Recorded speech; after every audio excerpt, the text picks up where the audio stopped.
right, welcome into Surviving Paradise, the podcast that takes a sometimes serious, oftentimes humorous look at the claim by Jehovah's Witnesses that they are living in a modern day spiritual paradise. I am your host, Stacy Bauman, former elder, ministerial servant, and a kid raised as one of Jehovah's Witnesses during the unique generation of the 70s and the 80s. Warning, as I do, we try to have fun here. We try to heal.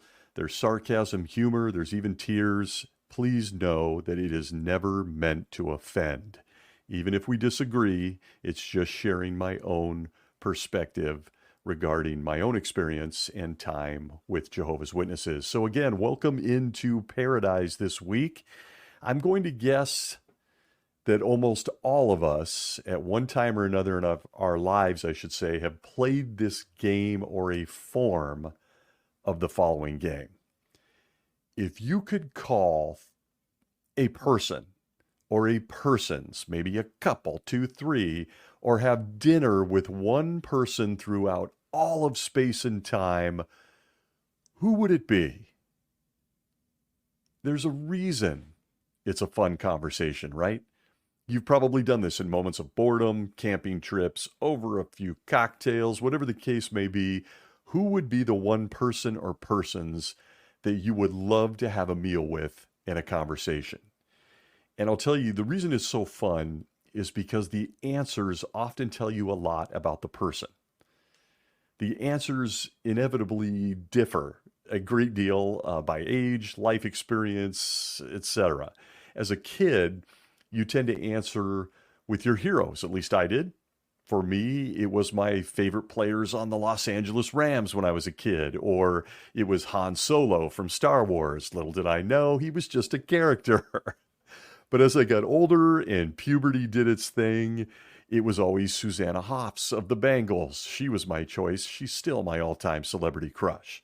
Because I was sure, of course, that she would just fall in love with me after one dinner, right? Right. And then, of course, with maturity and as you move into adulthood, the answers become a lot more interesting when you play that game. I remember on one such occasion, us playing this game when I was a Jehovah's Witness. A bunch of us, at least by my own standards, mature people, sitting around socializing, and the question came up. We decided we're going to have some fun.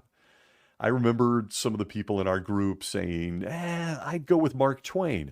I actually remember one guy and a girl, well, brother and sister at the time, saying they wanted to meet Elvis. I was like, okay.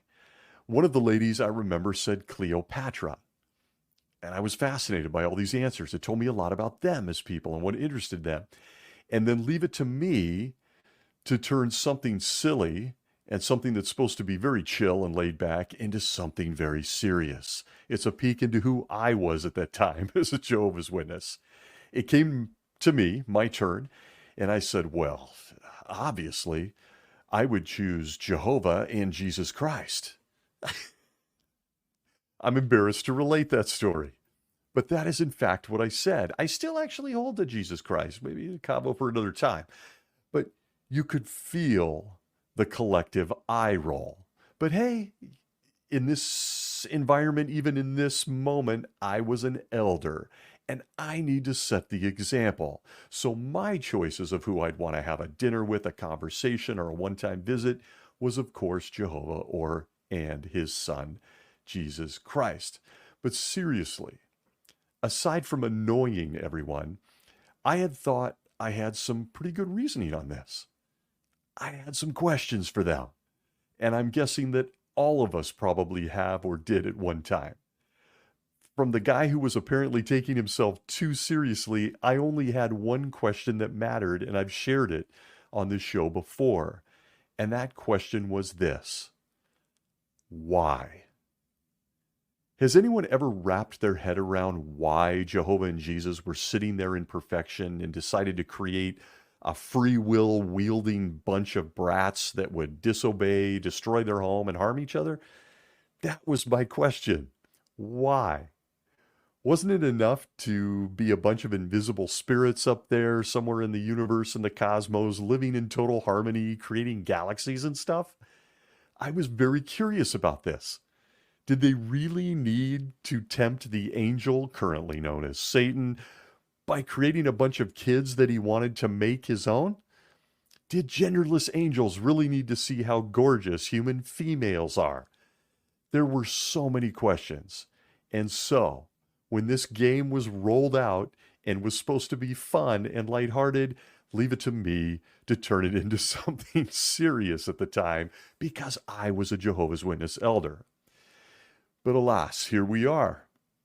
My choice was always Jehovah or Jesus, depending on the rules of the game.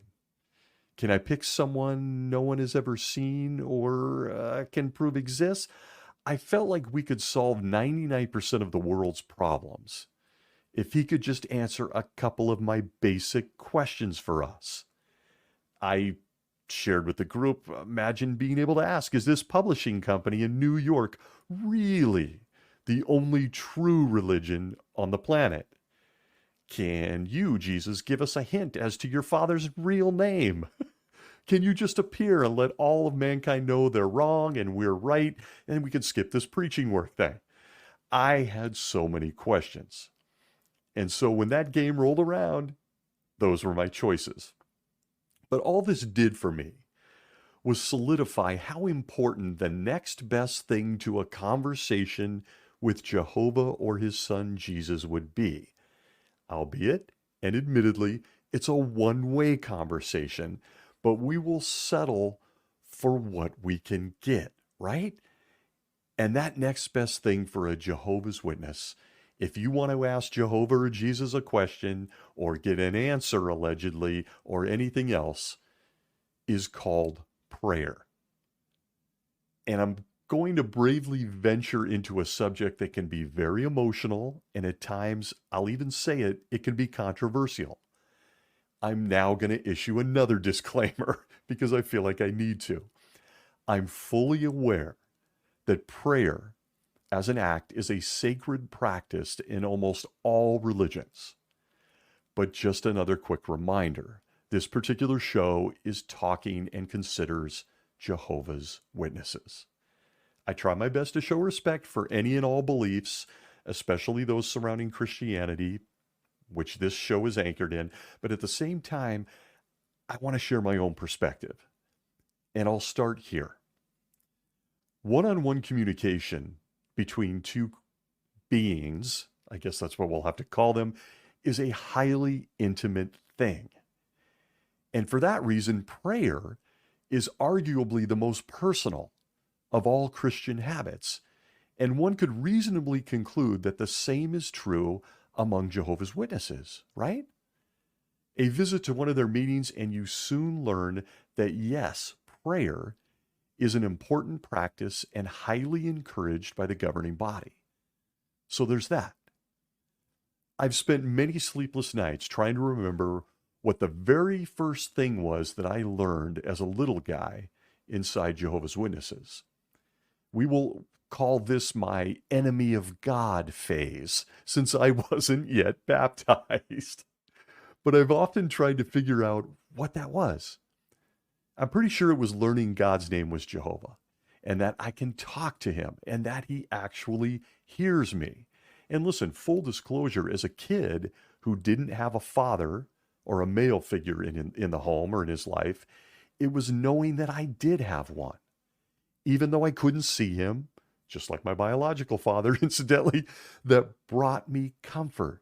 It was knowing that I had someone that was a father figure in my life that, also would protect me from demons. Because I'll tell you, as a little guy, I was terrified of the demons. And they made sure with the publications and during the meetings to remind us that the invisible demons were everywhere and they are watching us. And they really, really, among all the things they want in the universe, they really want Jehovah's Witness kids. Oh, yeah. There were so many talks. And so I would lean on my father, the invisible one in the heavens, Jehovah, to protect me from demons. And who can forget the Jehovah's Witness urban myth about the publisher that encountered a householder possessed by a demon while out at a door in field service. Did you hear this famous story? With the demon possessing the person, the householder, telling the witness at the door that they really, really target and want Jehovah's Witness kids as revenge against Jehovah for killing their kids at that flood thing with Noah and his ark. Remember that one? That was a famous story in the late 70s. We as kids all heard it. We heard it in the car service group. We heard it at meetings. It was crazy. Oh, yeah. I was laying in bed praying my ass off after hearing that one because I was afraid of the demons. But aside from the fears that come with being a fatherless kid, I found comfort in knowing I could pray to Jehovah anytime, anywhere. The demons were a big one for me as a kid, but so were bullies, and so were worrying about money and worrying about my mother. I found a lot of power and comfort in knowing I could speak to Jehovah and no one else would even know. And they still teach this, by the way, when it comes to prayer in Jehovah's Witnesses. The Watchtower of October 2010 has this tidbit, quote, "However, the Bible does not limit prayer to any particular time or place. In the Bible, we find a record of God's servants praying anytime, anywhere. Jesus said, when you pray, go into your private room, and after shutting your door, pray to your Father who is in secret. Then your Father who looks on in secret will repay you." End quote. Matthew 6:6. It's an incredibly intimate and comforting, I should say, practice for all Christian religions, but again, focusing on Jehovah's Witnesses, that has even been examined by scientists, anthropologists, and whatnot, the practice of prayer. Scientists and doctors have found that prayer, the simple act of it, can alleviate anxiety. It can actually alleviate pain, physical pain. And Jehovah's Witnesses believe it's a one-on-one communication with the same God that has known them personally and intimately from conception. The same God that made puppies, the same God that made beaches, that made the sunset. And so witnesses lean into prayer and the practice of prayer very heavily. It's taught and considered often in talks, publications, and whatnot. Who can forget the comfort many of us will recognize and probably leaned into in our time as a Jehovah's Witness that comes to us from the Bible itself? Philippians chapter 4, verse 6 and 7 in the New World Translation makes this comment, quote, "Do not be anxious over anything, but in everything by prayer and supplication along with thanksgiving, let your petitions be made known to God, and the peace of God that surpasses all understanding will guard your hearts and your mental powers by means of Christ Jesus." End quote. It's a heck of a verse. It's one that brought me a lot of comfort as a Jehovah's Witness going through all kinds of stuff, as we all do.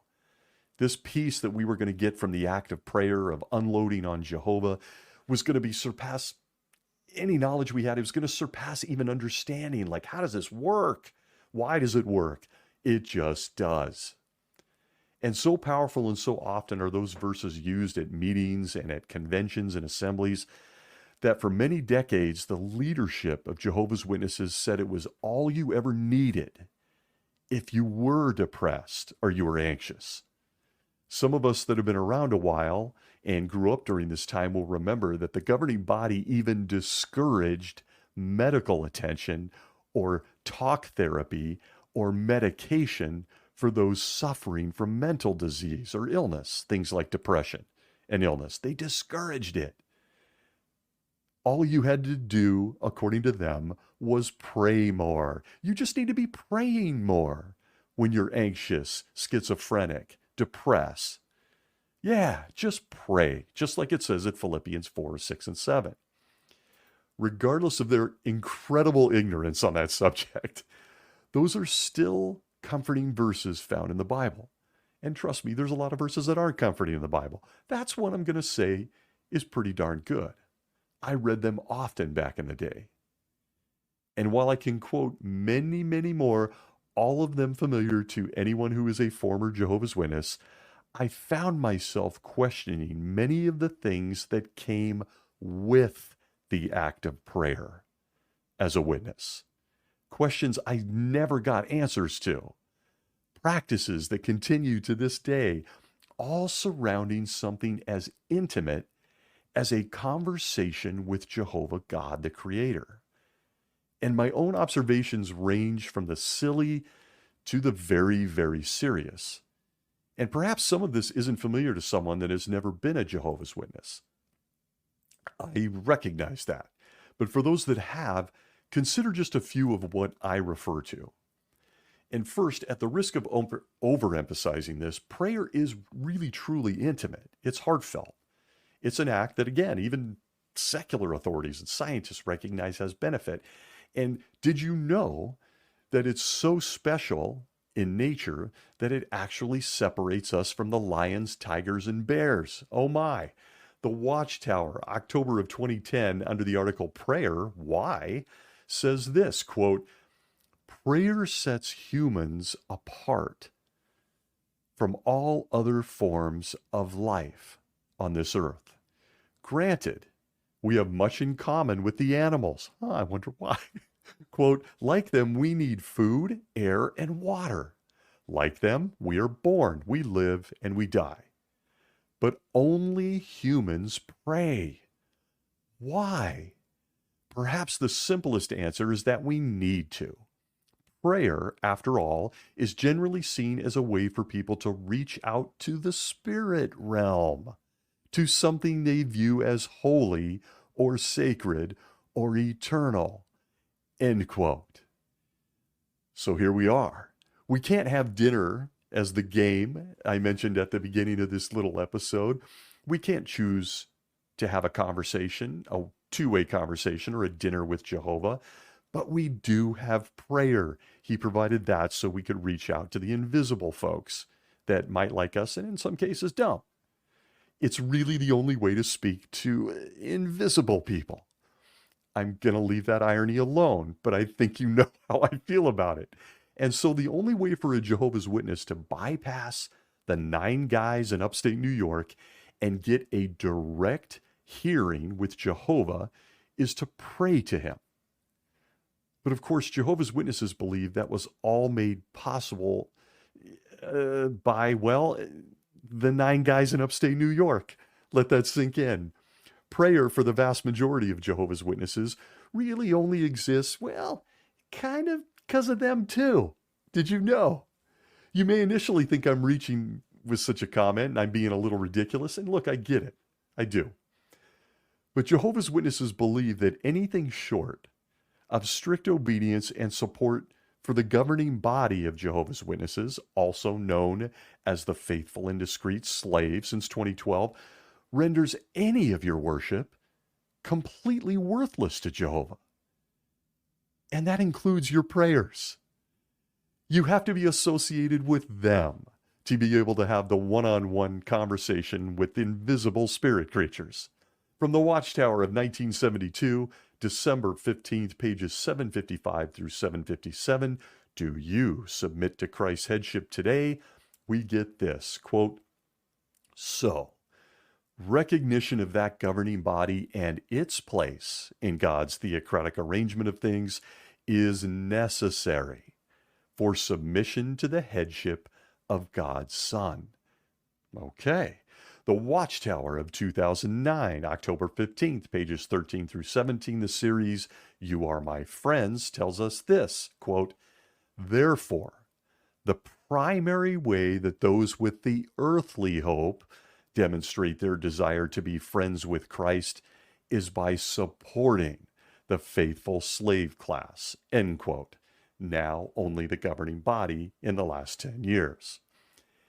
It's not a reach for me or anybody else to say that even something as intimate as prayer among Jehovah's Witnesses and actually having your prayer heard, I mean, anybody could say one, but having it heard on the invisible end is completely dependent on how you view the governing body of Jehovah's Witnesses. If you find that hard to believe, feel free to test it out. Approach an elder in your congregation. Tell them you pray to Jehovah daily, telling him you don't actually believe in Stephen Lett or Mark Sanderson as king priests.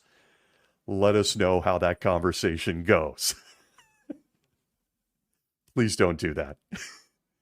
I am absolutely being facetious. Do not do that unless you want to be disfellowshipped. And that gives you a clue as to how that goes. Like anything with a Jehovah's Witness, even your intimate conversations with Jehovah himself are dependent on how you view the 9 guys in New York that you'll likely never know and that claim he appointed them. Of which, I might add, could be kicked to the curb at any second. Just ask Tony Morris. It's an incredible dynamic that casts what is, in my opinion, a bit of a dark cloud on the arrangement known as prayer, as taught to Jehovah's Witnesses. From the Watchtower of 1991, September 15th, page 3, Does God Answer Your Prayers? A question I consistently had. We get this, quote, God answers the prayers of individuals pleasing to him. What evidence is there to prove that Jehovah answers prayers of his true worshipers? End quote. And there you have it. Even if it's just subtle, you'll want to note, true worshipers is who Jehovah listens to and answers. In other words, only Jehovah's Witnesses, who are, as you might remember, required to pledge their loyalty to the governing body at baptism. And of course, they tie this to ancient stories found in the Bible. As they do, and stealing one from their playbook, how about we consider just one of those stories? And I've got to tell you, this was always one of my absolute favorites. It's one of my favorite stories in the Bible.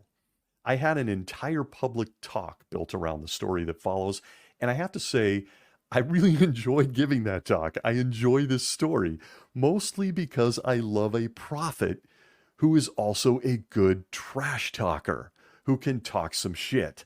And that's exactly what we get in this story. And again, this is all tied to what a Jehovah's Witness in 2024 should believe about prayer, and that it's still only true worshipers that get a good hearing ear, and you can only be a true worshiper if you're loyal to 9 guys in upstate New York. But back to the Bible. Consider the story that they apply this way at 1 Kings chapter 18, verses 21 through 40. Follow along with me. It's been 14 years since I said that. I had to say it. And while I would love to revisit the days of giving a number 1 talk, I'm going to spare reading this entire account or story to you. But keep in mind, the governing body applies this to prayers Jehovah listens to and answers, with them, the 9 guys, playing the part of the prophet. You remember Elijah, of course. You remember how this story goes, or maybe let me jog your memory. We've got an Israelite king. His name is King Ahab. He still prays daily, but oops, his prayers are now going to the god Baal. He's gone a little sideways, and he's taken all the people of the nation of Israel with him. Elijah, the prophet, blessed by Jehovah, rolls into town. He tells Ahab to bring all of his 450 Baal priests and 400 sacred pole guys. They had priests too. It was very phallic in nature, as well as the entire nation and people of Israel, to Mount Carmel, where Elijah plans on showing you have to be a worshiper and on the side of Jehovah, or he won't listen to your prayers. You might remember his famous question to the Israelites. This could jog some memories. You remember Elijah getting in front of them and saying, "How long will you limp on 2 different opinions?" Oh yeah, entire public talks, entire local needs parts, conventions, dramas, all built off that quote. Then the prophet Elijah drops a challenge. He tells the bad guys to cut up a bull, put it on the altar, and pray to Baal that he light the bull on fire. Clearly, not one to ever pass up on a good barbecue, this Elijah. The account says in verse 26, quoting from the Bible New World Translation, quote, "So they took the young bull that was given to them, prepared it, and kept calling on the name of Baal from morning until noon, saying, 'Oh, Baal, answer us.' But there was no voice and no one answering." Have this in common? I'm being smart. Back, they kept limping around the altar that they had made, end quote.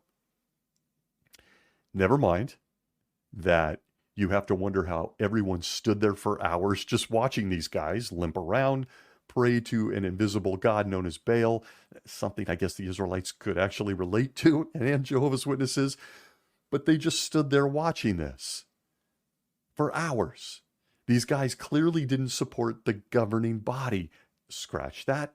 Sorry, the prophet Elijah. See what I did there? What happens next is one of my favorite moments in the entire book known as the Bible. In verses 27 through 29 of 1 Kings 18, we are told, quote, "About noon," so it had been a few hours, "Elijah began to mock them and say, 'Call out at the top of your voice. After all, he is a god. Perhaps he is deep in thought, or he has gone to relieve himself. Or maybe he's asleep and someone needs to wake him up.' They were calling out at the top of their voice and cutting themselves with daggers and lances, according to their custom, until their blood gushed out all over them. Noon was past, and they continued in a frenzy until the time the evening grain offering is presented, but there was no voice and no one answering. No one was paying attention." End quote. I still love this story. All these years later, it is still such a fantastic story in the Bible. We have our first trash-talking prophet ever mentioned as one of Jehovah's guys. Kick them while they're down, Elijah. Do it. They're cutting themselves and gushing blood. I mean, it makes all my bitching and moaning about shaving look small by comparison, but nothing beats Elijah popping off to them and saying, maybe your God's just too busy taking a dump. Maybe he ran out of toilet paper. Or maybe he's taking a nap. He can't be bothered. Anytime I'd want to trash talk to someone, I always pointed at this story, even in the Kingdom Hall, and said, look, it's in there for a reason. Apparently Jehovah blesses this stuff. I'm going to talk some trash. Maybe your God's too busy taking a dump. It's an incredible account in the Bible, all surrounding prayer. But the account goes on. Elijah builds an altar with 12 stones. You know, kind of like 12 tribes, kind of like 12 apostles, kind of like the zodiac. Subject for another day. But he sacrifices a bull on it. He even builds trenches, and he drenches his sacrifice, his dead livestock animal, in water, nice and soggy. The animal, there's trenches, there's water. He's up there on these 12 stones, and then he does the most important part. The trash-talking prophet Elijah prays to Jehovah. Guess what happens next when you're supporting God's only true organization on the earth? That's right, fire instantly comes down from heaven. It burns up everything, the animal, the altar, and our trash-talking prophet tells the Israelites to seize the Baal prophets and start slaughtering them all. This is likely a precursor for Armageddon, which is going to hit us any day now. And I mean, woohoo! Not your everyday barbecue. And oddly, Elijah tells King Ahab himself to go have a meal when it's done because it's going to rain. I don't know. It's right there in the account. Fire comes from the sky. People are getting slaughtered by Israelites who are just as guilty of praying to Baal. It's a real conundrum. The water's gone. The bull is gone. And Elijah turns to Ahab and says, well, that was it. That's what prayer does for me and not for you. Go ahead and have a meal and change your clothes. And by the way, it's going to rain. I'm not kidding. 1 Kings chapter 18. Voila, the power of prayer when you're God's chosen guy in 2024, guys. And the governing body will turn to this account on many occasions. You can tell I love it. I'm going to move on. This is an example that they share in talks, publications, and the like as to what prayer is and what it means to get a hearing ear from Jehovah.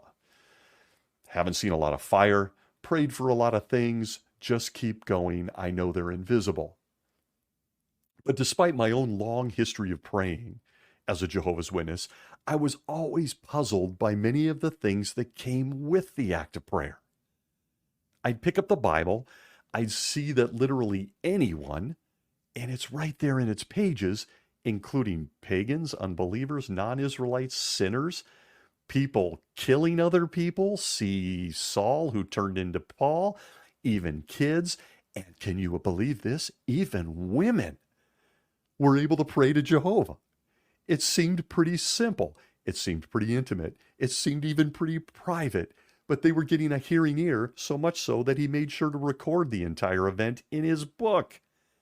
And then Jesus goes on to tell us this, Matthew chapter 6 and verse 6, New World Translation, quote, "But when you pray, go into your private room, and after shutting your door, pray to your Father who is in secret. Then your Father who looks on in secret will repay you." There it is. Despite how the governing body applies prayer and some of the things that come with it, and if you've ever been to a Jehovah's Witness meeting, you know it opens with prayer, closes with prayer, and it can only be men. Women can't pray, whole nother subject.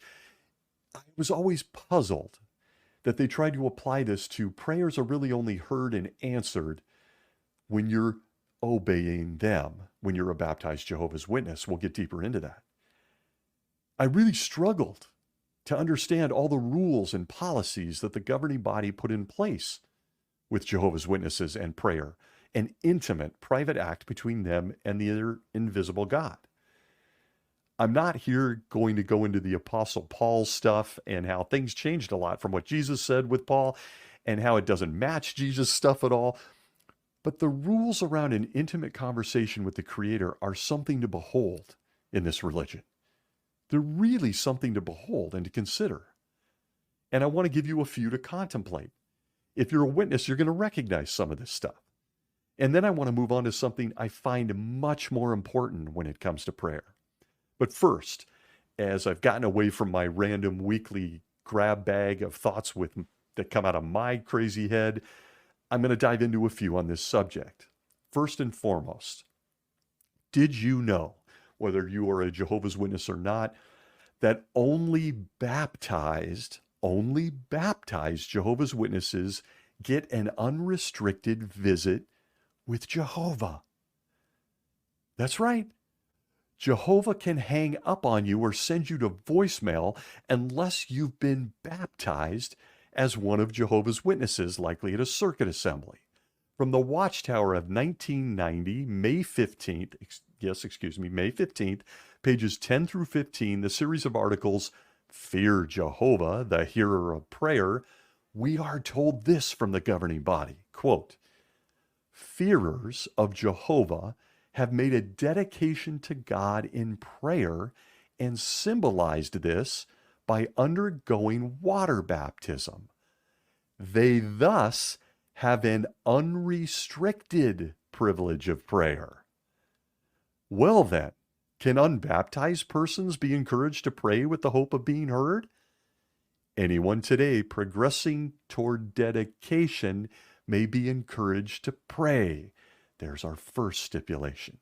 But an individual who is insincere about studying the scriptures, does not know the divine requirements for prayer, and has not yet displayed an attitude pleasing to God, cannot be said to fear Jehovah, have faith, or be earnestly seeking him.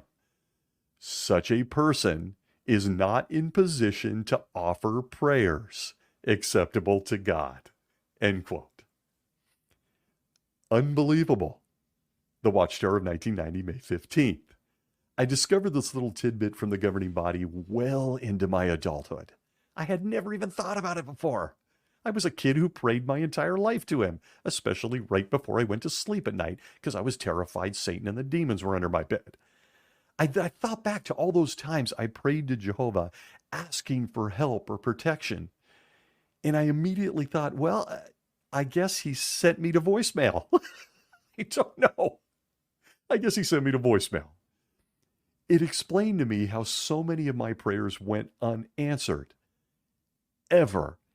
And I could then hear the recording in my head. Jehovah's voicemail box is full and cannot accept messages at this time. Goodbye. We all know the recording. And that's all I could hear when I stumbled upon the fact that the governing body says you have to be on their path to even get a hearing ear. To think that my prayers were restricted the entire time, what a gut punch. Especially, again, for a kid who viewed Jehovah as his one and only father. By the way, if you're looking for this in the Bible or from Jesus, please let me save you some time. It's not there.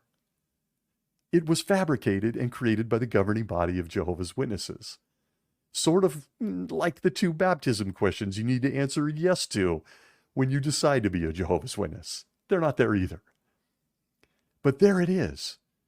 You will be on a restricted phone call basis with Jehovah until you're baptized or they deem you on the path to baptism. And again, you won't find this anywhere in the scriptures. Only Jehovah's Witnesses get unrestricted audience with the invisible folks in heaven. And I'll tell you, from my random thoughts, I really struggle as an elder to see how a loving arrangement wouldn't allow us to pray with a sinner. Did you know that? That may be a bit of a shell shock to some people.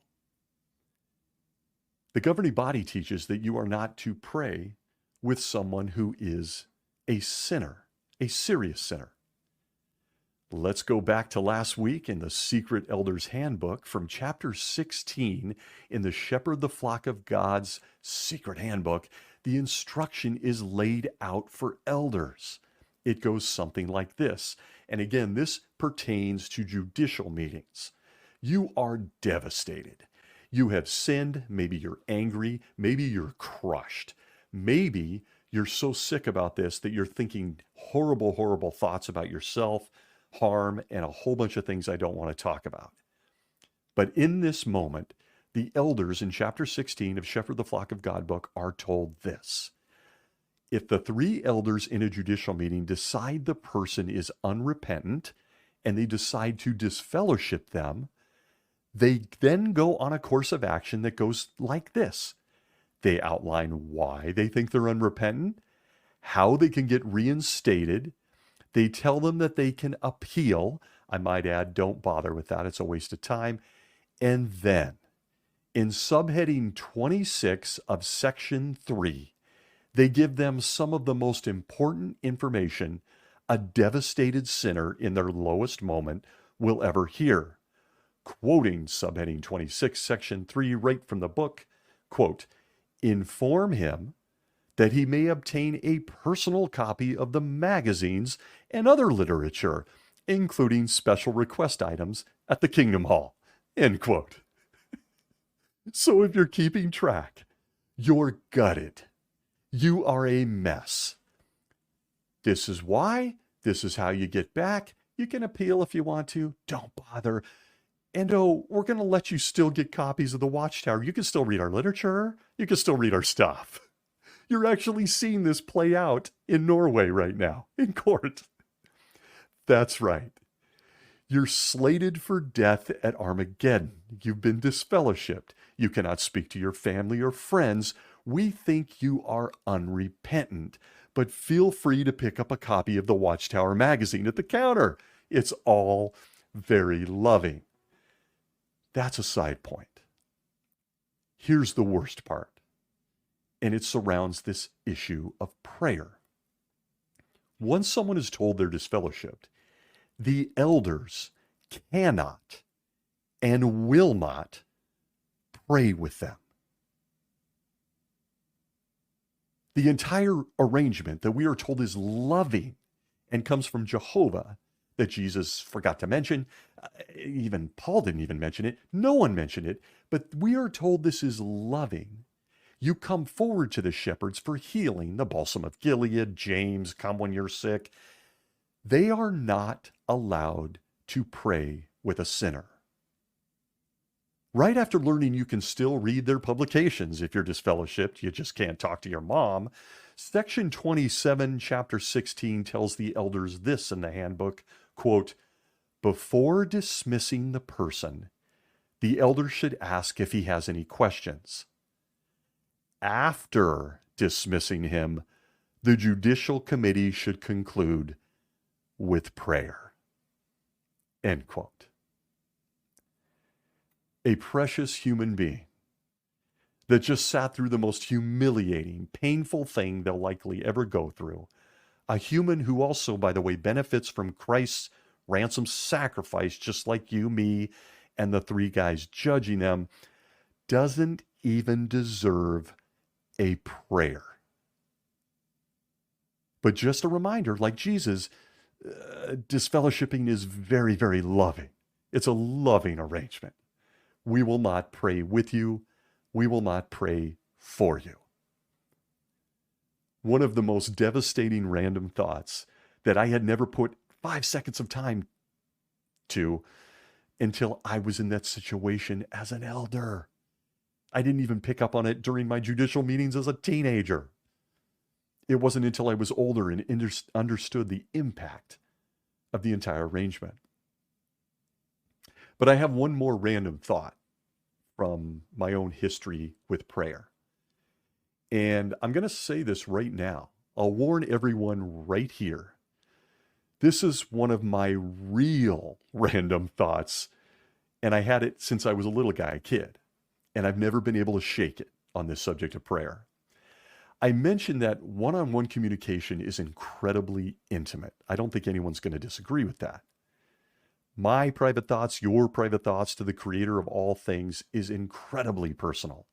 I don't know about you, but if I'm upset, I'm stressed, I'm sad, or even if I'm happy, I have a select group of people I want to talk to. It's very small. It's a small circle. And I've chosen them specifically because I trust them and I love them. And I know each of them very intimately. I doubt I'm alone on this. I don't think so. In fact, I know each of those people that I would want to talk to by name. But look at this. From the Watchtower of 1969, September 15th, pages 549 to 552, the series A Place of God's Name and True Worship, the governing body gives us this, quote, how can we use God's name in a worthy way? One way to do so would be lovingly to express Jehovah's name in personal prayer to him. How much closer becomes the relationship when a worshiper of Jehovah does this? Servants of God in the past have used God's name. Read, for example, the prayer of Solomon at the temple dedication. End quote. Anyone we're truly intimate with, anybody that we trust, anyone that lives in our hearts, so to speak, that we would speak to in any moment that meant anything to us, we know their name. We know their name. But there's a problem with all of this from the governing body. God's name in this intimate act of prayer, well, God's name isn't Jehovah. I know. That may offend some. I'm not trying to. But God's name isn't Jehovah, folks. Imagine building an intimate relationship with someone, but calling them by a name that they themselves never gave you or told you. Behold, Jehovah of Jehovah's Witnesses. It's sort of like saying, hey, Bill, how you doing? And the person you're talking to is named Robert. Huh? It doesn't set things off on the right foot. How do you think Robert feels at this point in the conversation? You just called him Bill. This person wants to be my friend, claims they love me, but they can't even get my name right? And yet, without question, folks, that's Jehovah's Witnesses. And that's Jehovah's Witnesses in any act of prayer. Unless, of course, a Jehovah's Witness that's bravely listening, thank you, can provide a biblical verse where Jehovah says his name is Jehovah. Should we wait? We'll wait. I'm going to get comments on this. I can't wait. I'm someone that is desperately trying to develop this trusting, intimate relationship with the Creator, despite it all being me talking to an invisible person that doesn't even answer me, and I don't even know if I have their name right. Again, Jehovah's Witnesses in prayer. The name they call out to in prayer is only about 700 to 900 years old, and it is a complete fabrication using vowels from the Tetragrammaton in Hebrew. Did I mention Jesus prays a lot? And there's many accounts of it in the Bible, and he never once in one of those prayers taught us or had recorded that he was praying to someone named Jehovah or even Yahweh.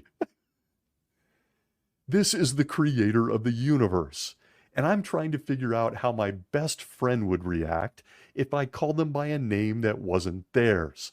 Odd? It's a bit of an odd dynamic, and it's one that Jehovah's Witnesses gloss over, this guy included. But as I mentioned, even from a young age, I was like, well, wait a minute here. Wait a minute. Prayer. I'm supposed to have an intimate, heartfelt conversation with someone invisible whose name I don't even know. Yeah, I struggled. There's my last entry from Stacy's Random Thoughts bag. But finally this. In the Watchtower of 1985, June 1st, page 31, in my favorite Questions from the Readers, My Kind of People, the question posed to the governing body was this: are there things that we should avoid saying when we pray to Jehovah? The governing body, under the direction of Holy Spirit, said this, quote, yes, there are. We should avoid saying things in our prayers that should sound overly familiar and suggest to others in public prayers that we are being disrespectful. Such expressions as, good afternoon, Jehovah, and give our love to Jesus are not fitting, nor are humorous comments or even jokes in our prayers, end quote. Jehovah, how's it going today? Give my best to the angels. Ask Jesus how he's doing. The governing body wants us to know that's not appropriate, despite not having his name right and despite needing them to even talk to him. Just a reminder. Apparently, Jehovah doesn't watch Family Guy or South Park either, okay? There are many other random thoughts on this subject, but Jehovah doesn't want to hear jokes. I'm just going to stop there before I go off the rails. Jehovah's not one to, he doesn't want to hear a good knock-knock joke. He's not up for it. And the governing body wants to be sure that if you're giving a prayer, especially publicly, you're not doing it. It's really something, these 9 guys. But on the subject of prayer, there's one thing that always really, really bothered me. I know this is going to be controversial, but I'm going to say it. Prayer doesn't seem very effective, not to me. This form of communication that I was taught from the time I was a little boy seems to be really, really hit or miss. And I struggled with any and all explanations as to why. Sure, I get it. There is relief you feel unburdening something to someone that can't gossip because you can't even see them. But I know this is going to ruffle some feathers out there. It's not intended to, but it's just sharing blunt thoughts and feelings. Not only does it not seem like a very ineffective form of communication, but prayer, as taught by the 9 guys in upstate New York, always even seemed borderline weird. When you really examine it in all its details, according to the governing body, it doesn't exactly paint the best picture of Jehovah, does it? I always felt like it left a lot lacking. I often found myself wondering why the reader of hearts, the reader of thoughts, even needed such a rigid set of rules and policies around my prayers to know that I was being sincere with him. Doesn't he already know? I mean, he reads my hearts. He's watching on in secret. He knows everything. He's omniscient. I'm not here saying prayer is useless. I feel like that would be disrespectful. But the counsel from the governing body of Jehovah's Witnesses often struck me as just bizarre, casting Jehovah in really almost a borderline strange light. Using just one example that literally was put to print just 2 months ago in the Watchtower study, consider this. The Watchtower of 2023, November, pages 20 through 25, the articles, Will Jehovah Answer My Prayers? Paragraphs 9 through 11 on page 23. We're going to dig into this. It's very recent counsel from the governing body. We learn this, quote, Jehovah expects us to trust in him. So instead of giving in to our doubts, we should pray in full faith, trusting that Jehovah will answer our prayers. End quote. First, I don't know any other way to say this, but to be blunt, he doesn't always answer prayers, does he? Does he always answer? Some would even arguably say that he never answers prayers. Pretty good argument. I'm being careful here for those that are believers, but doesn't he know in any act of prayer, whether it's just in my head or on bended knee, that I'm coming to him in faith? The very thought that I want to talk to him is an act of faith, is it not? He's there. I can't see him. He's not going to answer. There'll be nothing audible or visual involved in this, but I'm just going to say a prayer anyway. Doesn't he already know that we trust him? But it continues, quote, the subheading, Jehovah expects us to act in harmony with our prayers, says this, for example, a brother may ask Jehovah to help him get time off from his secular work so that he can attend a regional convention. Ooh, how might Jehovah answer that prayer? He might give the brother the courage he needs to approach his employer. Does he not have PTO? Back to the quote, but the brother will still need to follow through by making the request. That's quite an act of faith. Wouldn't you agree? Asking for time off? He may need to ask repeatedly. He may even offer to trade shifts with another employee. And if necessary, he may offer to take the time off without pay. End quote. Jehovah expects us to act in harmony with our prayers. This is the example they felt would make the impact on Jehovah's Witnesses at the Watchtower study. First, praying to be able to attend another mind-numbingly boring assembly is one thing. Praying with a real problem is quite another. I'd love to spend an hour getting into the psychology of talk therapy, setting goals, placebos, etc. But this counsel is rich. It's just rich. Even your own character, courage, or any other quality is because you prayed and Jehovah gave you the courage? Am I the only one that thinks it might take a little bit of courage to begin with just to pray to someone that you can't see and isn't going to answer you? Has anyone seen The Wizard of Oz on all things courage and how to ask for it and how that ended up? There was a lion, there was a wizard. Okay. And then yet, another challenge for me at least, I have to continually beg. I have to beg Jehovah repeatedly to get an answer. Just beg him. Keep coming back to him. Act in harmony with this. And then in the same paragraph, they state the obvious. Ask to trade shifts, give up pay, or take a day off. PTO's a thing, folks. And it was all due to your prayer? Really? Apparently, this brother was terrified to ask for a day off to attend one of these incredibly good conventions.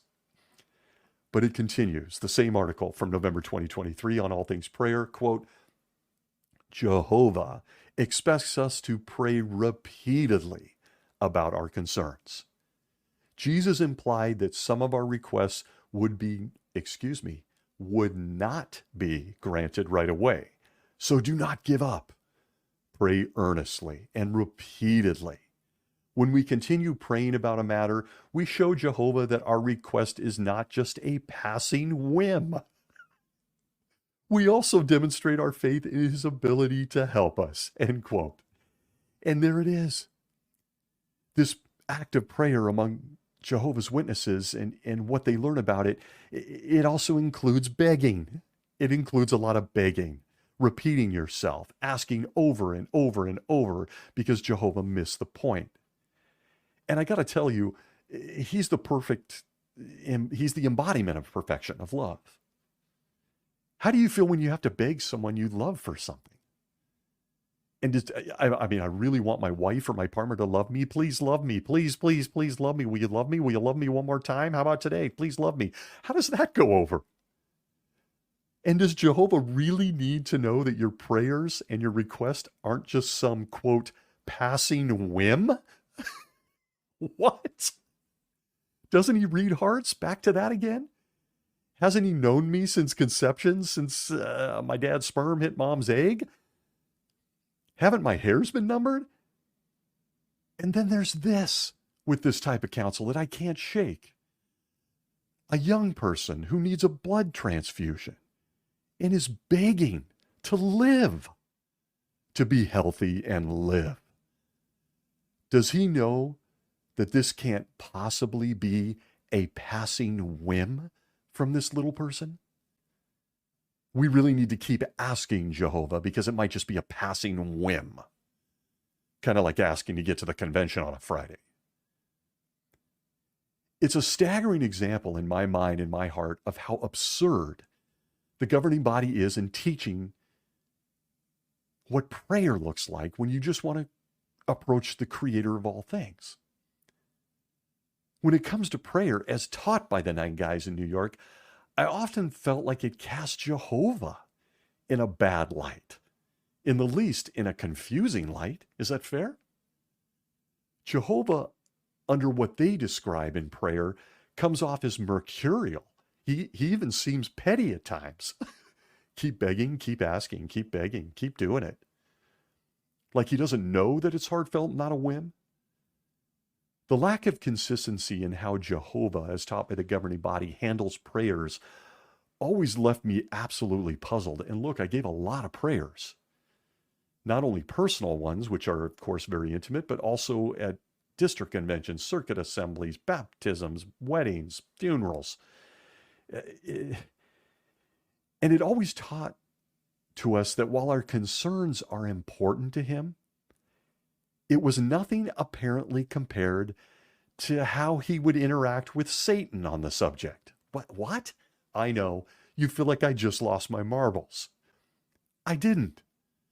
You're starving. You're sick. You're depressed. You're having thoughts you shouldn't have. He cares. But what about Satan? Wait, what? What do you mean, what about Satan? From the same article, November 23, just a few weeks old, quote, Jehovah considers how our requests relate to his overall purpose. Part of that purpose includes filling the earth with men and women who are joyfully united under his rulership. But Satan claims that humans would be better off ruling themselves, end quote. And there it is. Here it is. Even in prayer, one-on-one intimate conversation with your Creator, your God, your Father, there it is. I can never nail down how the most important person in my life felt about my prayers, including how he answered, or I got to tell you, in most cases, he never answered. I could never wrap my head around. How does he feel about all this? I don't know. I think many Jehovah's Witnesses are left feeling unimportant, or in the least misguided. and making requests outside Jehovah's real concern, which is his problems with Satan. Because for me, the ineffectiveness of prayer was highlighted, and it really came to the fore in life and death matters. Imagine someone approaching on an issue with a problem, with a concern that's life or death, and then rolling out an example about a guy who can't get Friday off to hear one of Stephen Lett's talks. Because at the end, it was all about universal sovereignty anyway, even your most intimate concerns. You may come to him, you may be beat to death, you may be bloodied and depressed, but Jehovah's not going to answer it the way you want to because, God, he's got this Satan guy he's got to deal with. And how would he look at it if I answered your prayers? And it just gets worse. For me, when I contemplated prayer in my time as a Jehovah's Witness, I couldn't dismiss yet another random thought. Imagine having an army of invisible spirit creatures at your disposal. An army that just one of them, we're told, can wipe out 185,000 Assyrians, or 4 of them in Revelation that can hold back the winds of destruction. They're still up there. They're really, God, these guys must be in good shape. But instead of helping or saving people in danger, those powerful spirit creatures at your disposal really are more concerned with making sure people get the latest copy of the Watchtower and Awake magazine. No, I'm not kidding. From the Watchtower of 1995, October 15th, pages 9 through 13, under the article, Why Fear the True God Now, we are reminded that our prayers and all those angels looking on are more concerned about this. Quote, is it true that angels are involved in the preaching work?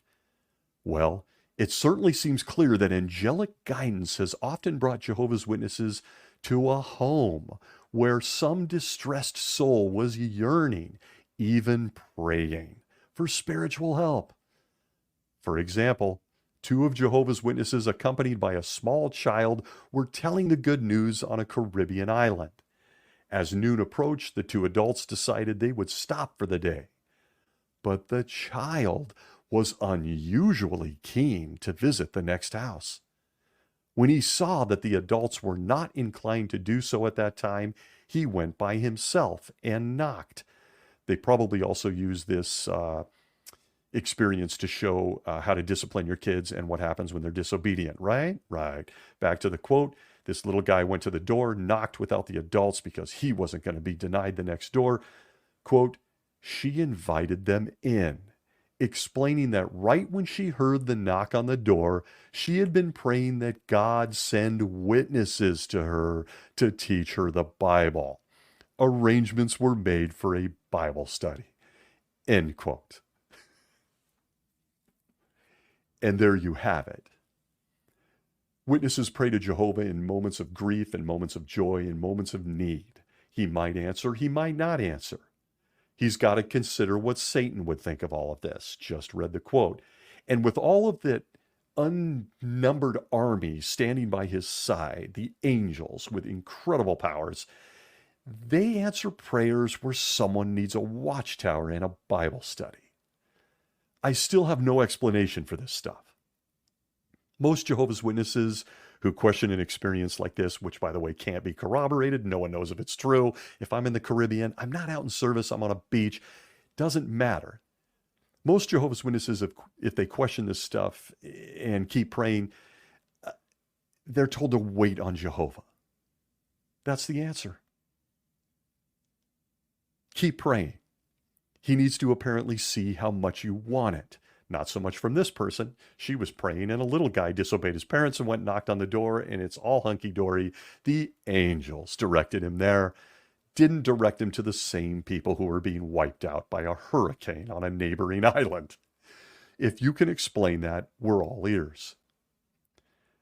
I liken it to a child who cut their hand and is bleeding, asking for help, but the mother just isn't buying it. She wants to see the kids stand there bleeding and continue to beg for her help. See where I'm going here? And to think he has an army of spirit creatures that could step in and save lives, but they don't because of that whole universal sovereignty thing. Oh, and maybe you just didn't pray enough and convince him that this wasn't some kind of, quote, passing whim. Does Jehovah just send some prayers to voicemail until the message you left him is what he wants to hear? That is how the governing body portrays Jehovah God. And prayer. Like that kid begging and begging, bleeding to death. You got to say it the right way. You got to say it enough times. And by the way, I had a different emergency. I just burned something in the oven, little guy. I'll get to your cut hand later. It's absolute insanity. And the problems with this prayer, universal sovereignty, Satan's more important than my prayer, they're endless. And frankly, there's no denying it. This is what Jehovah's Witnesses believe about prayer and the God they worship. Jehovah is selective in who and how he answers. How about another example? From the Watchtower of 1964, September 15th, pages 559 to 565, the series Carry On Prayer in Every Occasion in Spirit. This dealing with praying in times of life and death danger. Take a look at how the governing body reasons on your intimate conversation in prayer with Jehovah and how Jehovah reacts to it. Quote, times of extreme danger bring need for urgent prayer. Jonah, we're going to go Jonah, was in such extreme danger in the belly of the big fish from where he prayed. It is written, then Jonah prayed to Jehovah his God from the inward parts of the fish. Jonah's deliverance was the answer to that prayer. End quote. We've got Elijah and Baal. Now we got Jonah inside a fish. Apparently, we're supposed to forget that Jehovah is himself allowing Jonah to be in the belly of a sea creature in the dark and without oxygen, swimming in a belly of stomach acid, somehow surviving, giving all new meaning to motion sickness, I might add. Imagine that ride. And I thought the backseat in field service was bad, by the way, with motion sickness. Imagine being in a fish. But they're saying that despite Jehovah allowing all this, Jonah came to him in prayer. And the article continues, and it applies it to modern times when a witness of Jehovah is in prayer and how they need to pray. It comes back with this, quote, on April 8th, 1963, in South Dakota, a dedicated witness of Jehovah and her two daughters were all dressed, ready to attend the local congregation meeting for the annual memorial service in connection with Christ's death. All of a sudden, her opposing husband stood in the doorway with a loaded shotgun pointed at her to prevent her from leaving the house. In this desperate situation, she immediately prayed, silently, in this case, to Jehovah. After some minutes, her husband began to calm down.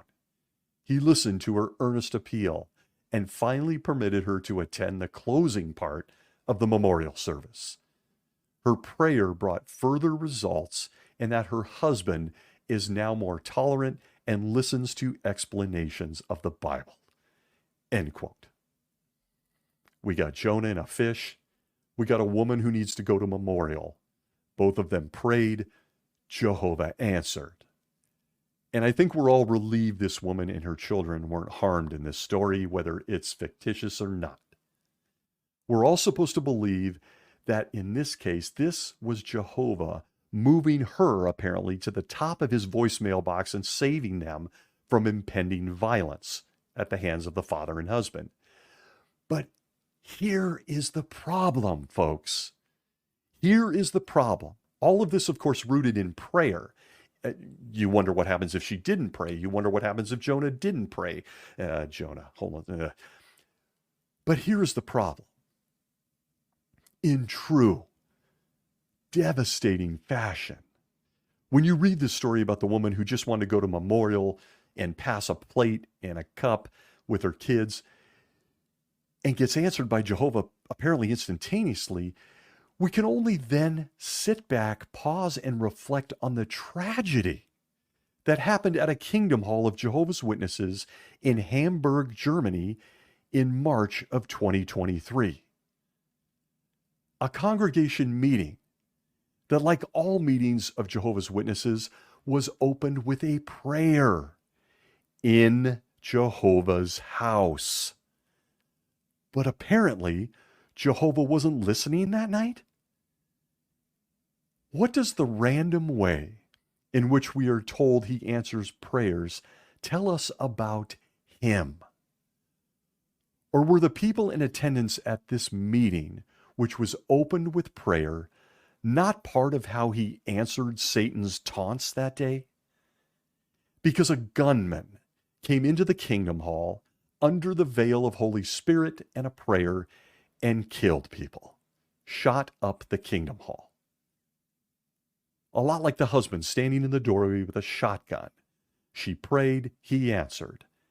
They prayed at this meeting, he didn't answer. But those who wanted to go to the memorial or a meeting back in 1963 were. It's a stunning example of how the governing body teaches prayer, and more importantly, teaches us about the Creator, how he answers prayers, how he hears them, doesn't hear them, how many times you begged. Did they not beg enough in Hamburg, Germany that night? Repeat it over and over? It's a shocking example of why prayer and that communication with Jehovah becomes a gut punch to many people who've put any thought to it. And yet witnesses tonight, today, and this week will listen to a prayer. Most of them half-assed listen to a prayer, and they'll just say amen at the end of it without paying attention to what was even said. But all of this, in my mind, reflects on the God Jehovah has taught to us by the governing body. And from my perspective, it creates a lot of problems with this form of communication and the intimate act of prayer. The questions are almost endless, folks. Things like, if Jehovah reads my heart, why pray at all? If Jehovah knows my thoughts, why pray at all? Why share them? What are the chances Jehovah takes my call or my prayer and he actually answers it?